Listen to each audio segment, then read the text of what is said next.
this. It's something that'll change the world and human life as we know it. He knows. He's seen the light. When Monty talks, it's painful. Monty, you have been so instrumental in kind of pointing me in the right direction. It was about looking at your character defects in spirituality. It's the integration of clinical practices with the 12 steps. It's an absolute pleasure. He certainly knows a lot of people. He's got a lot of energy. And sometimes when you don't have so much energy, he picks you up and carries you. Having the Monty'man there certainly helps. This is one of the places that is about the business of the solution.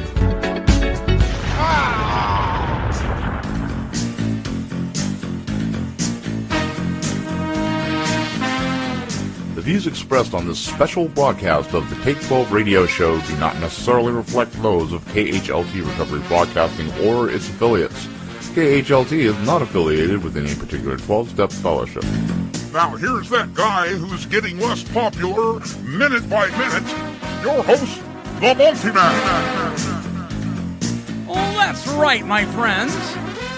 Welcome aboard, all you family members in recovery, out of recovery. Perhaps some of you should be advocates of.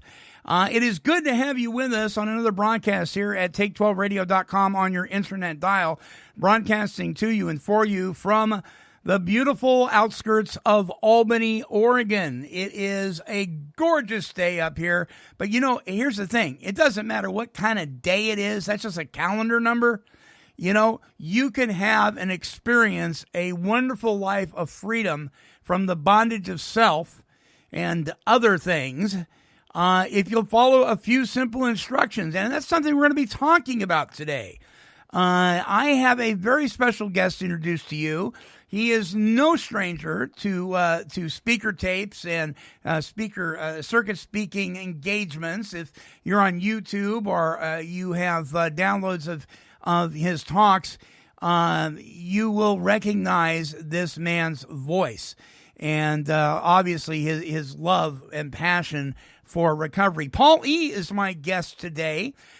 We've had some of his talks on our Speaker Monday show, but today he's on the phone with me right now. Paul, welcome to the show, my friend.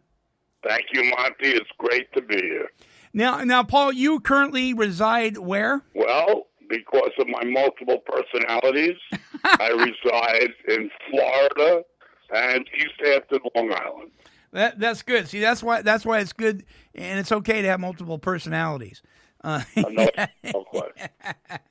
You know, I got to tell people say, "Well, how do you know God's talking to you?" And I say, "Well, if I wake up at 5:30 in the morning and I hear go exercise, well, it's not the devil and it's not me."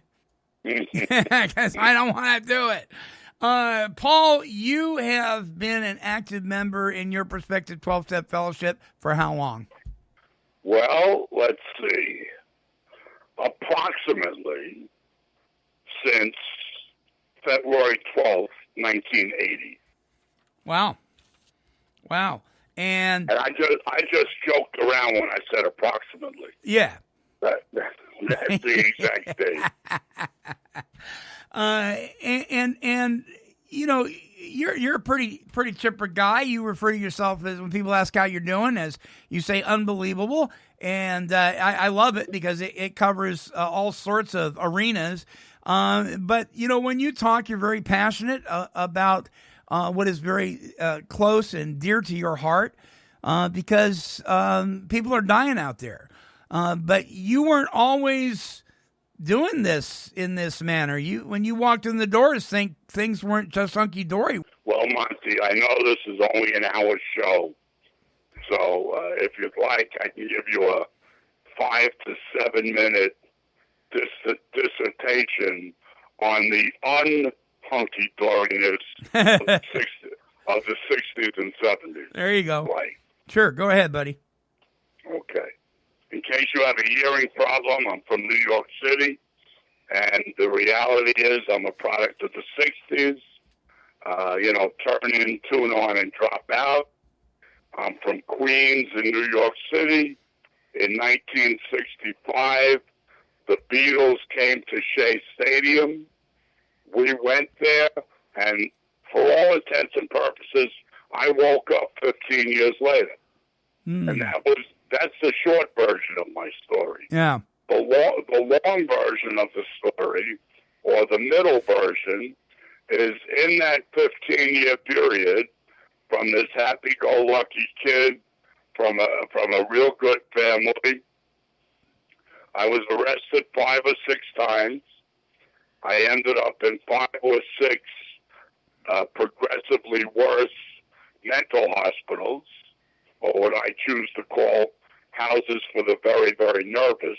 I became suicidal, not just social suicide attempts, but real suicide attempts. I was in a coma for 6.5 days, self-induced, with a massive amount of pills. The doctors called my parents and my wife at the time into the consultation room to tell them on the 3rd day of the coma, don't waste your time coming to visit him for the 10 minutes every 2 hours, because if he happens to live, he's going to be a vegetable. Wow.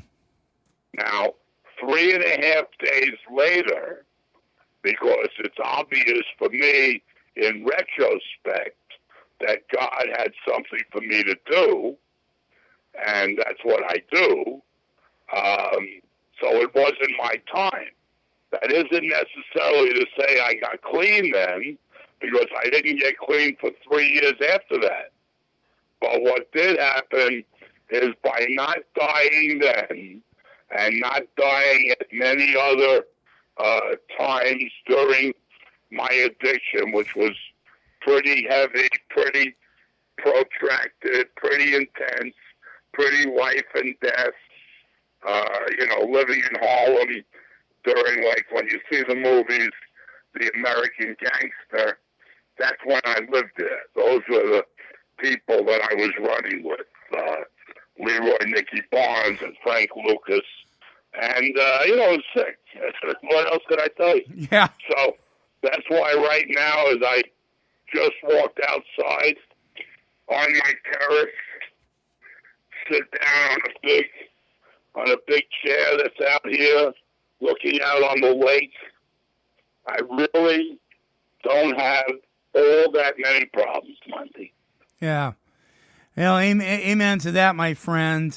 You've been through the ringer. So many of you who are listening have seen some pretty dark days, and you've come out the other end. You really are. God has really used you to power on this recovery deal, and I'm so appreciative of it. Listen, folks, we're going to take our first break. When we come back, I have a question for Paul. It's not a popular one. And some of you are very upset with me when I bring this topic up.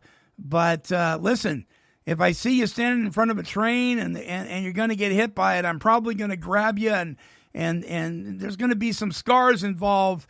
But I'd rather step on your pride than your grave any day. So don't go away, my friends. I got a vital question for Paul E., my guest, when we come back. Hold on to your recovery horses. It's going to get a little squeaky in here.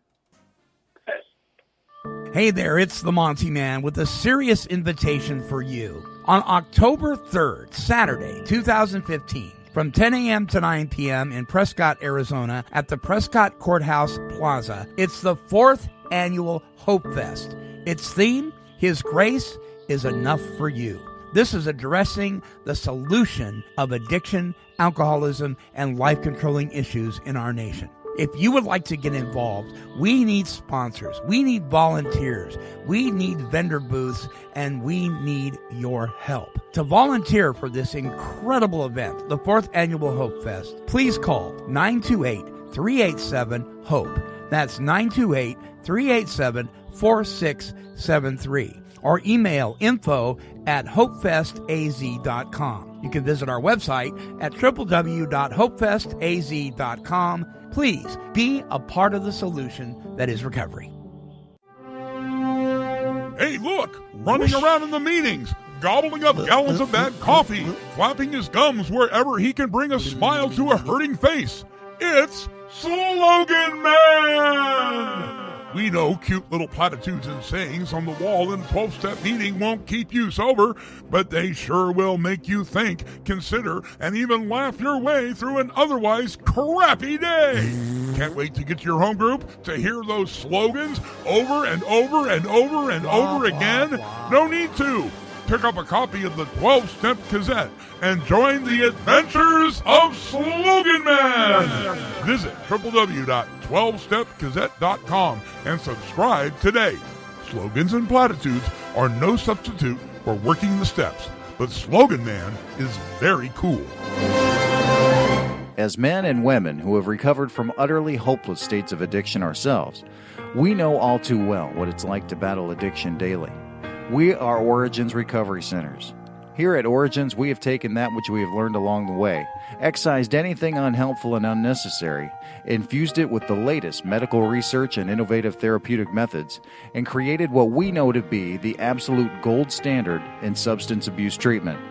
And Origins provides the most preeminent aftercare and relapse prevention program available in the United States. For a free confidential clinical assessment, call toll-free 888-843-8935. That's 888-843-8935. Origins, delivering real solutions for real families.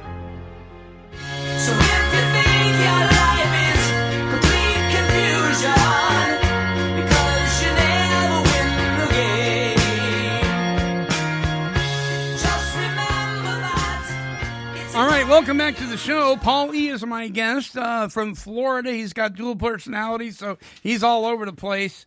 Originally from Queens, New York City, Paul is no stranger to addiction issues, alcoholism, life-controlling problems. He's been around for a while, my friends, and I'm not doing this to toot his own horn, and I know he's not either, but the truth of the matter is, when we're going to talk about and address the question that I have right now, I don't just address this to anybody, because there's a lot of people out there that, quite frankly, don't know what the crap they're talking about, and they're killing people. And I'm up in arms about it, and I know several of you are, and some of you don't want to hear it. So my question to Paul is, Paul E., are our 12-step fellowships, our mainstream fellowships, are we in trouble? That's a great question. And, you know, let me just think this through for a minute before I go on one of my tirades. You know, all throughout the literature of all the fellowships, you know, of which there's probably 100 of them. Yeah. Right now. As a matter of fact, I was just reading something about one of the few fellowships that I don't belong to or I don't qualify for, and that's called Lip Balm Anonymous. Oh my! Really? Are you just joking around? You think I'm kidding around? I'm not. Oh my God! No, actually, I even printed up there like their 20 questions. You know. Yeah. Are you missing work because of lip balm? Are you hiding? You know. Anyway, my point is that here's Monty. I'm in a pretty good God space today, so I'm gonna try to do this in my way, which is not always the diplomatic way. I get it. But especially because I was listening to one of your sponsors, and the owner of the place is a good friend of mine. They're a great place, by the way, Origins. Yeah. Just to give them a little extra plug. And here's the best way I can put it. I've been clean for over 35 years, over half my life.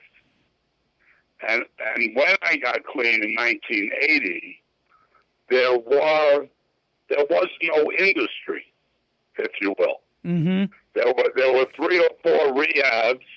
Most of them were like Daytop Village and Synanon for the real hardcore lowlifes. Sure. And then, you know, shortly thereafter, you had the Betty Ford Center and maybe Hazleton and the Karen Foundation. That might have been it. Okay, maybe a couple of more. Now, specifically in Florida, in California, and many other places, Arizona, Texas, once it became a highly profitable industry, which it certainly is, to the point that Wall Street, as of late, and that's my background, before and after my addiction, I was a partner in a New York Stock Exchange brokerage firm. I don't even know if you knew that, but that's the case. So I'm pretty familiar with finances, and back when I had my firm in the 90s, they would say, that the semiconductor industry is, in quotes, in play. Means that's where all of the action is. The Intels, the advanced micro devices, et cetera, And now, as of the last 2 or 3 years, the recovery industry is in play. Yeah. And what that means to me, and this is not documented anywhere except in the fact that nobody's getting clean, but putting that to the side for a minute, is there's one of the traditions in all of this, in all of the fellowships, and part of it says, lest problems of money, property, or prestige divert us from our primary purpose. And in my humble opinion, what has happened is happening, and certainly doesn't look like it has any opportunity of not happening, and that is, as especially now with Obamacare paying for everyone's insurance, and with these rehabs just springing up on every corner, and with call centers to bring people into the rehabs, and the in quotes help or therapy that they're offering, while they may have the best of intentions, my answer to anybody that disputes this with me is I simply look at them, and I don't get into fights or arguments anymore, or I try not to, and I simply say, well, what are today's recovery rates? Right. And compared to when this whole miracle began, they're not even in the same realm. Mm-hmm. And I have many reasons that that's the case, but one of the prominent reasons, in my opinion, is because it became a money-making thing instead of a God-making thing. And God is being pushed to the side in favor of equine therapy and massages and bio-sound healing and all of these other, caveats to get people to come to various rehabilitation centers. And I don't know where it's going to end, and I don't know if we're not in trouble, in quotes, but I certainly do know that the recovery rates, and I believe part of it is the lack of desperation from the people that are arriving into recovery. Yeah. Because when I got here, I was done. All my scorecards read 0. You told me to do anything, I was doing it. And now, that's exactly not the case. Newcomers don't look at people with long time as with respect. I mean, I read anybody that had 3 years when I got clean. Oh my God, how is that possible? Right. I had them on a pedestal, and not that I'm looking to be on a pedestal, but I just see, it's really no big deal. Yeah. The people that are low. So that's part of my soliloquy for this Monday afternoon on that. Well, one of the things that I thought was very interesting, because I do drug and alcohol assessment twice a week And I'm a little unpopular because I don't do what the other people do. Number one, I don't get paid for it. Those are heavenly dividends as far as I'm concerned. But I sit down with a person and I do something with them that they used to do years ago that is very seldom done anymore. And I try to determine with the individual whether they're an alcoholic, whether they're a drug addict, or whether they're just a alcohol abuser or a narcotic abuser, because there's such a big difference. And it will determine on how I work with the person. And I was reading a questionnaire. It's a standard questionnaire in most treatment centers, not all, but most. And it was to qualify to see if you were an alcoholic or a drug addict, if you were the real deal. And every single question on that questionnaire, you could answer yes to and not be an alcoholic or a drug addict. And I'm like, is this how we're figuring it out? Yeah. Have you ever lost your job? Have you ever lost your wife? Have you ever lost a best friend? Have you ever gotten a DUI? Have you ever woken up with a hangover? I'm like, are you kidding me? Anybody can answer yes to any of those questions and not be an alcoholic or an addict. So we got a lot of people running around and they're not being treated properly because the people that are working with them don't really know what they're dealing with. Can I take it one step further, Monty? By the way, that's great. I mean, and I certainly believe that 1,000,000%.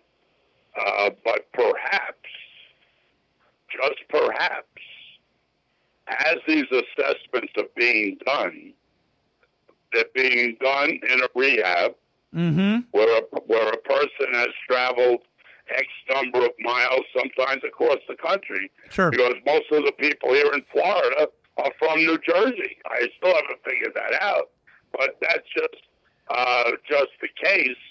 And so once a person, whomever that person is sitting in a rehab, and the rehab, which goes back to my statement, sees that they have 30, 60, or 90 days, or if there's a sober living component, or if there's an IOP, or a POP, or a PHP, or a QRP, they have X number of time with this individual being a cash cow.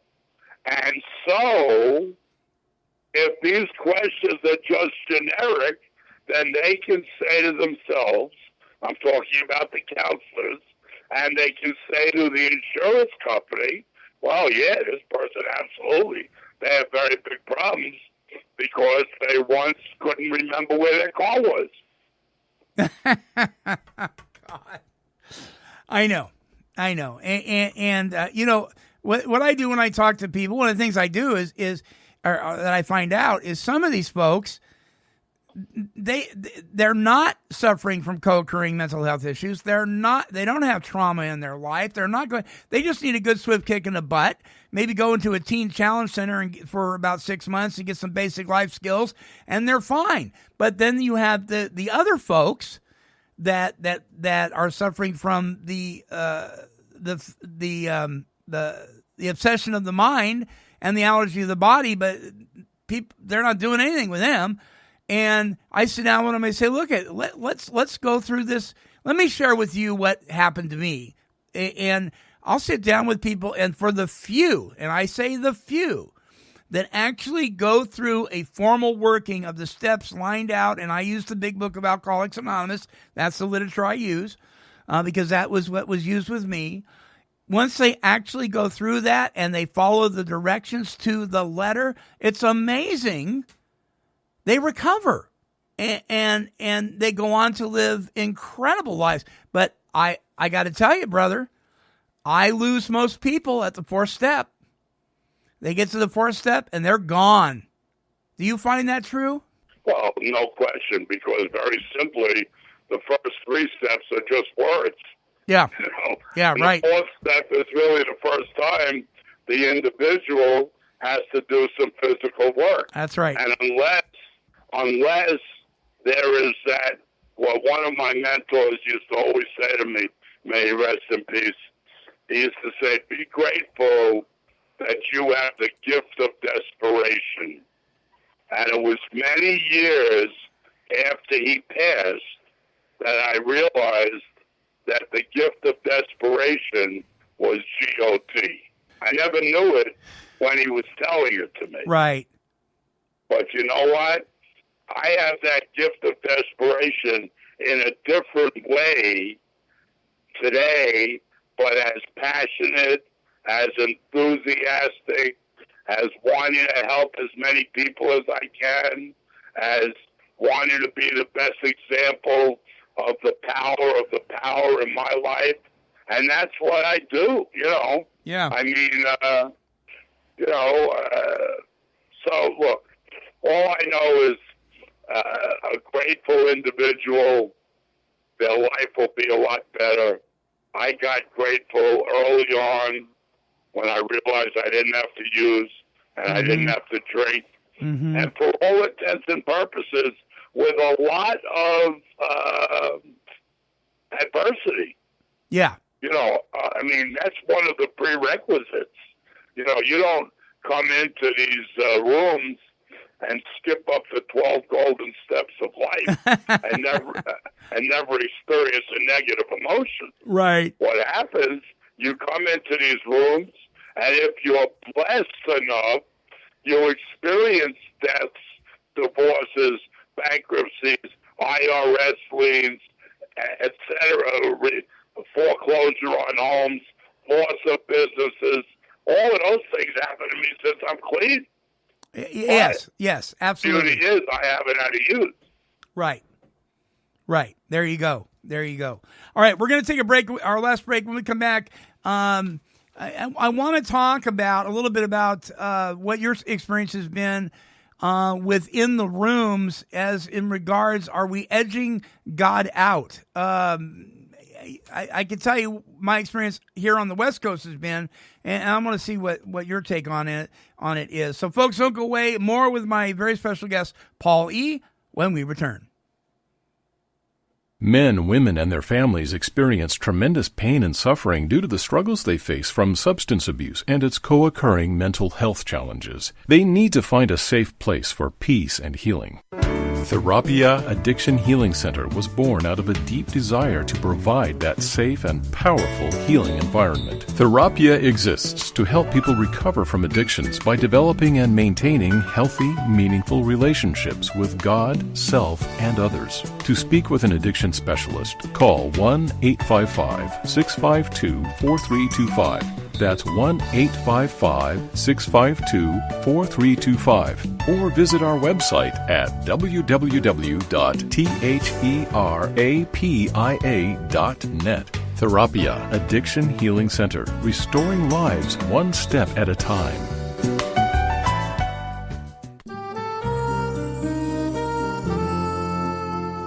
Let's walk through the big book.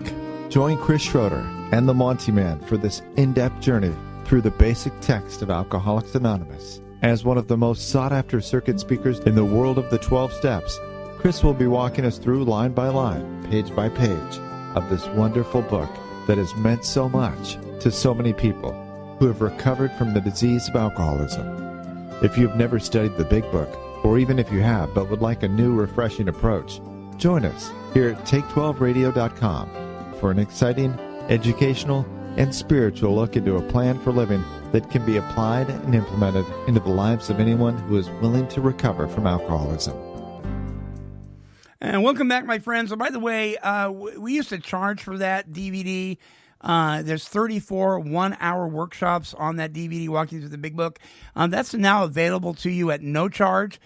Simply go to Take12Radio.com, click on workshops, and that'll be one of the workshops listed. And click on that link. And if you right-click and save as, or save link as, or save target as to your smart device or your PC or your Mac, you can get every one of those workshops absolutely free. We want you to have those. If you're not serious about learning about this process, don't waste your time, because this is very, very in depth, and it has been stated that it's the most comprehensive study on this in this kind of audio format in a very long time. So please take advantage of that, if not for yourself, for somebody that you care about and love deeply. All right, Paul E. is my guest, and I'm really glad he's on the air with us. We've been talking about our 12-step fellowships in trouble. We certainly know with the onslaught of recovery coaches and sobriety coaches and life coaches, and you probably got a coach for your big toe, for crying out loud. Anybody and everybody can get a certificate and get signed off, and bingo bango, they're a sobriety coach or life coach. And I'm not saying there's not a place for that. I mean, I get it. I understand. People need basic life skills. They need to know how to make a budget. They need to know how to write a resume. They need to do all that stuff. But I wonder if we haven't crossed the line somewhat, and we're shooting ourselves in the foot. So that leads me to my next question. Paul, do you see a trend developing, or has it been developing for a very long time, for the purpose of making people feel comfortable, edging God out of the fellowships, to where even some meetings you're not even allowed to say God, let alone your specific belief? Let me ask you one question. How long do I have to answer this? No, I mean hear it seriously. I hear you. I'm asking you. I'll give you 20 minutes. 20 minutes. Oh, shoot. That's very. Thank you. That's very. I'm even going to time myself. Well, I believe it's an important enough of an issue. So please. Okay, here we go. Unlike, because, I looked at your website, and, I've been through it, and you and I have spoken. I've spoken to Chris S. more than once.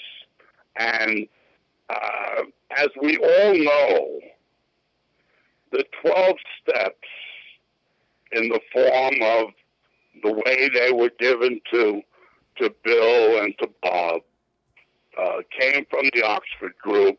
Mm-hmm. Came from EBT to Bill, and that was 100% a Christian-based organization. Would you agree with that? Yeah, you bet. Okay. So what happened is this began, and even the 24-hour-a-day book, which was given to everyone upon entrance, pretty much, by someone, that was all taken from Sermon on the Mount. Right. So now here's the quandary, and not even a quandary, but one of the greatest things, and it's written in, I believe, Dr. Bob and the Good Old Timers, or as Bill sees it somewhere, about the greatest 3 or 4 words that were ever put into the 12 steps are put in 2 of the steps, and where they speak about God, in italics, it says, as we understood him. I bring this up for a reason. The all-inclusiveness, I'm going to answer the question, by the way. I just want to give this little history piece. Okay. The all-inclusiveness of the 12 steps, whether Christian, Muslim, Protestant, Jew, it doesn't matter, because all they're saying is you need a surrender. And the surrender is not only the surrender in the first step, the surrender is a continual surrender. As it says, as Dr. Tebow said at the 1955 conference, that the ego needs to continually surrender. Mm-hmm. So having said all that, now I'm going to give you one little piece of my story. Is I'm a Jewish drug addict, alcoholic from New York City. Right. I was so desperate when I got here I really couldn't have cared what you told me. If it looked like I could stay clean, I was going to follow it. But I didn't know when I met you people whether I was an agnostic or an atheist. And what I found out shortly thereafter is I was an ignoramus. Because, you see, there are many things, and this is where I'm going to give a little commercial for my religion, because I certainly see, as I was looking at your website the other day, or a while ago, when you said you were going to not be posting on Facebook anymore, and I saw all the comments, and every one of the comments are, well, what would Jesus do? He wouldn't just run away, like that. So I love talking to people about the all-inclusiveness of this power. Okay? Now, to answer your question, Monty, 1,000,000%, once again, because of the lack of desperation. You see, if I had no choice but to believe in some power, I'm obviously going to believe in that power. But people today, as you stated earlier, you know, if they stubbed their toe or they lost their job or whatever, they're not going to really go through all of these steps as it says early on in our literature. Why would they do these things? To write inventories, to get rid of their defects, to make amends, and then to tirelessly go out and help the next bozo on the bus. Right. Nobody's going to do that unless they're desperate.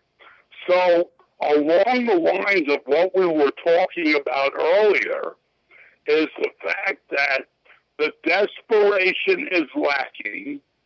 The rehabs as a whole don't want to offend anyone because then their payments will stop. Right. So they just, I mean, and this is part of the whole cycle of insanity that has taken this gift and turned it into an industry. Now, I don't know where and how it's going to set up, but I do know one thing. In the Jewish religion, and I'm not a real, you know, I know Judaism a little bit, okay? I was bar mitzvah, I was married in the temple, but other than that, and I go to temple on the high holidays, but other than that, I believe legitimately that there's one who has all power, okay? Yeah. Now, I don't care if you, the individual, thinks that's Jesus, or if me believe that's the God of Abraham, Isaac, and Jacob. I don't think it matters. As long as we're both going to the same place, we're looking for the same source, and we both realize our peace and our serenity comes from acknowledgement, acceptance, and embracing of our individual powers. You see, in the Jewish religion, we're very, this goes back to Kabbalistic times, and we're very into the fact that there's no such thing as coincidence. Mm-hmm. In other words, everything happens for a reason. There's a divine design to everything is what you're saying. Yeah. Absolutely. There's no mistakes. I mean, it says it in all literature, too. You know, there's no mistakes in God's world. But in Judaism, which, as we all know, was around 3,000 years before Christianity, in Judaism, specifically in Kabbalah, they're very in tune with the dates of various things. They're numerologically in tune. And I'll give you one short example, and it has to do with, not to get too political here, sure, but it has to do with this whole Iranian deal that we're in the process of signing right now. Right. Which is not only potentially disastrous to Israel, but myself and many of my friends believe it's potentially disastrous for the entire world. I agree. Okay, and here's the reason. But I'm going to tell you the numerological piece of this. There is a day in the Jewish religion which is called, the date of it is the 9th day of the month of Av, A.V. Okay. And today is the 4th day of the month of Av.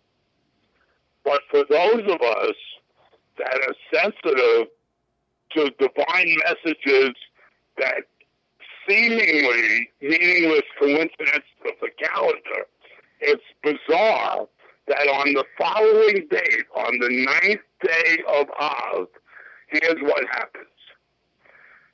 And the 9th day of Av, the Jews, way back, it was the destruction of the first temple. Gotcha. On the 9th of Av.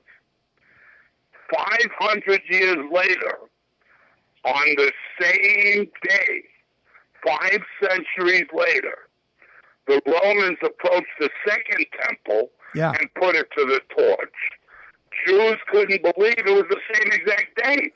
Okay, now coincidence, the concept utterly foreign to those who believe that God governs the universe, as I do. Right. Okay? So then what happened is the Jews were expelled from England in 1290 CE on, once again, the 9th of Av. In 1492, the Golden Age of Spain came to a close when Queen Isabella ordered the expulsion of all the Jews, you got it, the 9th day of Av. Yeah. So my point is that's one of the, if not the most tragic days in the history of Judaism. And what we're in right now, it's called the 3 weeks of mourning that ends on that 9th of Av in 5 days.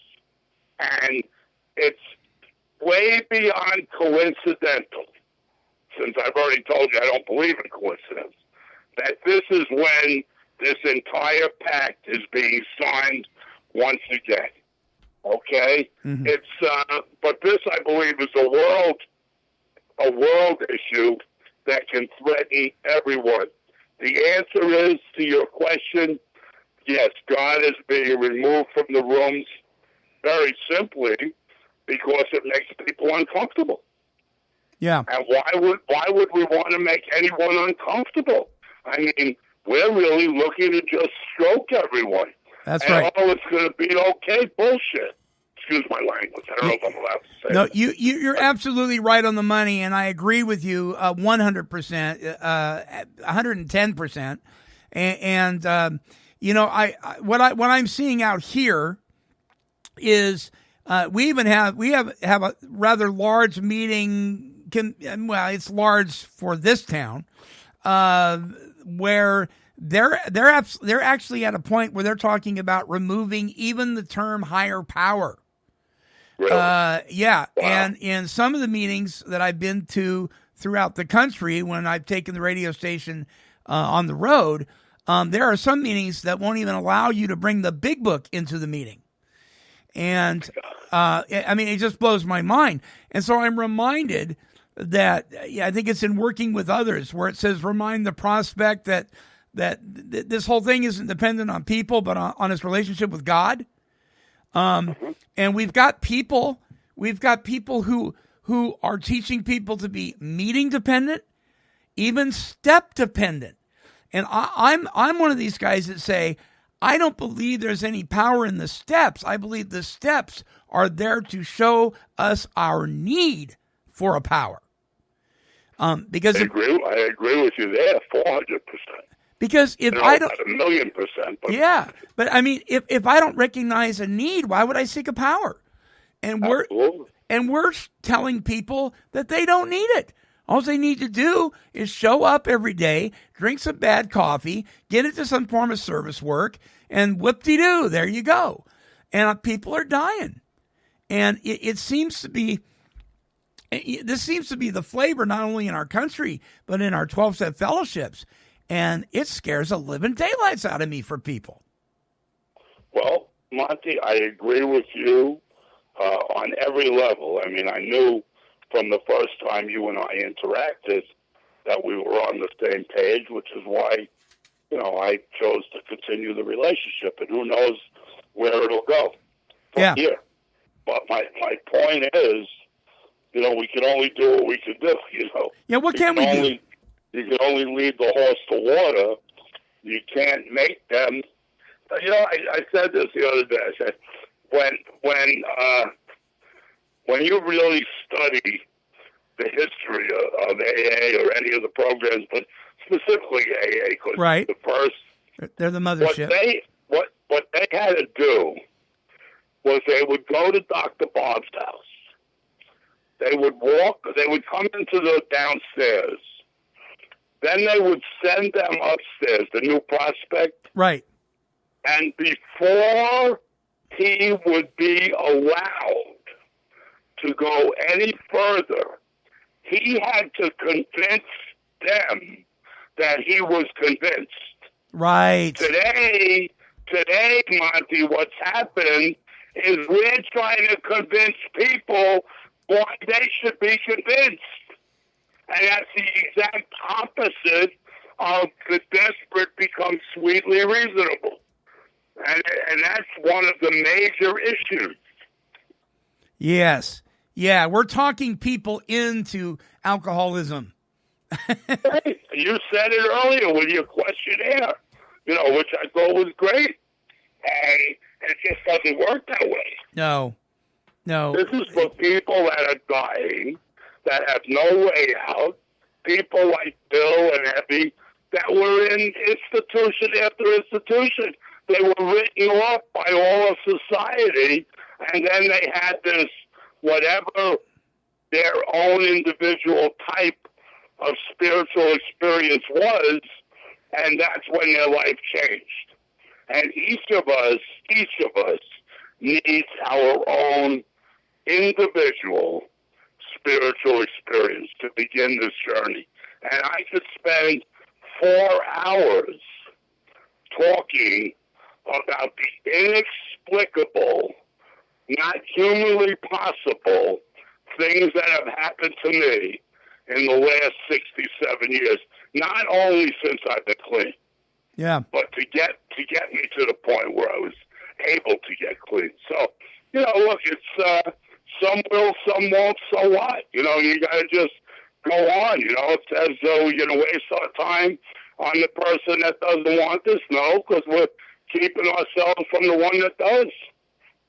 Yeah, and I agree with you, and I think that kind of answers my question of, okay, what can we do? And I think we just keep doing what we know is what the literature says. We keep practicing what we've been taught. We don't waver from it because we want to make somebody feel comfy. We stick to the business at hand of being of maximum service to God and our fellows and doing it the way it's laid out. And I'm not one who believes that we need to rewrite every jot and tittle of stuff that's not broken. I think, I hear people say, well, I don't do this. I do this way, and I do it that way, and I don't do it this way. And I'm like, that's fine. This is America. Do whatever you want to do. Call it your program if you want to. But if you're going to do that, then please do not do organizations like Alcoholics Anonymous the disservice by calling it an AA meeting. It's not. It's not. Call it something else. You're free to do that. But stop calling it AA if you're going to go by other directions. Absolutely. Yeah. Yeah, you got to get rolling on this one, huh, buddy? I'm telling you, I could see myself sitting in Oregon on a nice summer day for a few hours and just entertaining spiritual experiences. That's right. That's what I love to do. I love it. And God has been so merciful to you and I and so many people. And, it's the most wonderful thing in the world. It hurts me inside for other people that they would miss this wonderful thing. Well, me too, but, I say that, one of my old friends taught me, because I go to a lot of funerals, people who aren't as fortunate, and he told me a long time ago, he said to me, he says, Paul, go to as many funerals as is possible without being the topic. That's what I do. That's what I suit up and show up. I try to bring joy where I go because that's my responsibility, Monty. Yeah. Amen to that, my friend. All right, we are just about out of time. Paul, any last words for the listeners before we sign off today? Yeah, the longest you ever have to do anything for is 24 hours. Because if anybody ever told me that I had to stay clean for 35 years, I would look at them and say, what are you, nuts? But for 24 hours, I can do just about anything. Yep, we can do that. We can hang on to that one. Well, my brother, thank you so much for taking the time out of your busy schedule to come on the show and share with us your passion for people that are hurting and for people in recovery. It means so very much. My pleasure, Marty. Absolutely. Folks, my guest has been Paul E. from Queens, New York City, and now he lives wherever his mind takes him. If you have a chance to download speaker tapes or go to any, you can go to our YouTube link on our webpage. It'll take you to the different speakers, our speaker archives. Please don't miss out on any of the talks that really our Creator has so graciously really worked his magic through Paul, because there are people out there, my friends, that have surrendered, and God can use those people, and they have something powerful to share. Listen, the fellowship of the Spirit, the spirit of the fellowship. Listen, the fellowship of the Spirit, God's Spirit, is what I don't want any of you to miss out on, and you don't need to. If you like information about organizations like Alcoholics Anonymous or other 12-step recovery fellowships, if you like information about what we do here at Take 12 Radio, please do not hesitate to email us at Take12Radio, the number 12, at Comcast.net. And as a closing note, my friends, just so you know, for those of you who were part of the whole Facebook thing, I'm not going anywhere. Those of you that were spewing hate and sending me messages and even got some mail in the mail, you really caused me to make my final decision. Your anger and the stuff that you were saying, it just convinced me that I'm not supposed to go anywhere. I'm staying right there. So there you go. There that is there. All right, my friends, until our next broadcast, this is the Monty'man along with Paul E., and we're wishing God's perfect serenity for you. Bye-bye now.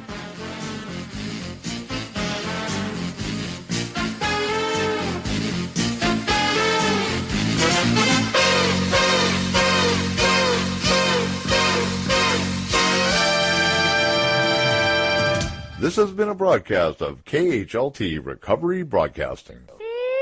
Kitty, kitty, kitty, kitty.